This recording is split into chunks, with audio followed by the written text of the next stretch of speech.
जहां जंगल की हर सांस में दैवीय की आवाज गूंजती है।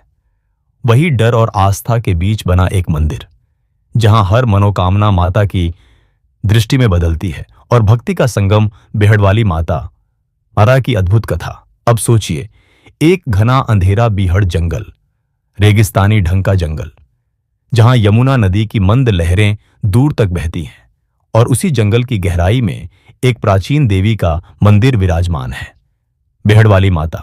यह मंदिर फिरोजाबाद से लगभग 15 से 20 किलोमीटर दूर यमुना की तलहटी में स्थित है।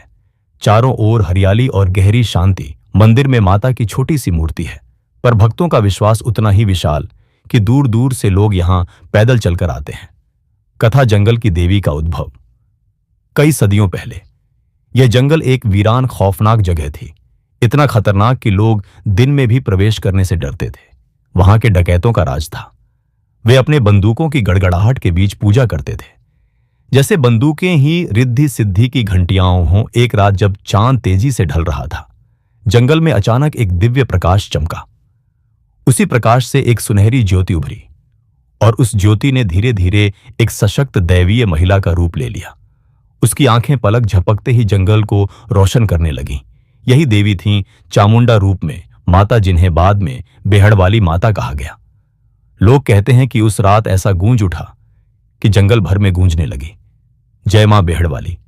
उनकी आवाज सुनकर डकैत भी रुक गए, बंदूकें शांत हो गईं और जंगल की रात अचानक जीवित महसूस हुई। नगर में फैलती मान्यता, चमत्कार और भय।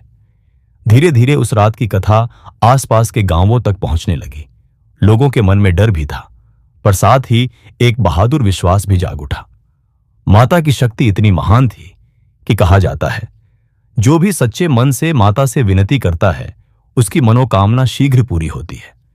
चारों ओर जंगल के बीच में मां की बनारसी संध्या की तरह की चमक रात को प्रकाशित होती थी, जिसे देखकर गांव वाले भी नहीं समझ पाते थे कि यह भावना है या सच्चाई। यह आस्था इतनी मजबूत हुई कि लोग पैदल दूर दूर से माता के दर्शन कर नेजा, भजन, कीर्तन और हवन पूजन करते हैं। विशेषकर नवरात्र के समय लाखों की संख्या में लोग जुटते हैं। बदलती दुनिया, भय से भक्ति तक। समय के साथ उस जंगल का डकैतों का आतंक समाप्त हो गया।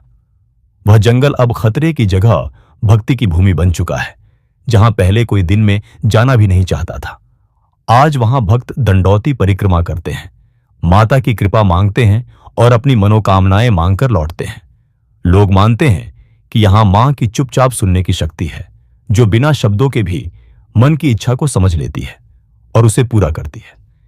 यही वजह है कि माता की पूजा आज न सिर्फ शहर में, बल्कि आस पास के जिलों से भी बड़ी संख्या में लोग करने आते हैं। अंतिम बिंदु।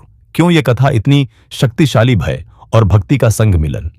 जहां डकैतों का भय था, आज वहां भक्तों की आस्था है। रात में उजाला, जंगल की मध्यम रातों में माता की चमक, सर्पों भेड़ों की सरसराहट और अचानक सुनाई देने वाली भजन ध्वनि, ये सब कथा को और अधिक सस्पेंस और आकर्षक बनाते हैं।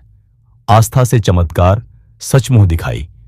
चमत्कारों के बिना भी लोगों की मनोकामनाएं पूरी होने की यात्राएं, सच्चे दिल से खड़ी हुई भक्ति, ये सब कथा में भावनात्मक शक्ति जोड़ते हैं। अगर आपको ये कहानी पसंद आई हो तो वीडियो को लाइक करें, अपने दोस्तों के साथ शेयर करें और हमारे चैनल को सब्सक्राइब करना न भूलें, ताकि आपको हमारी अगली कहानी सबसे पहले देखने को मिले। जय माता बेहड़वाली।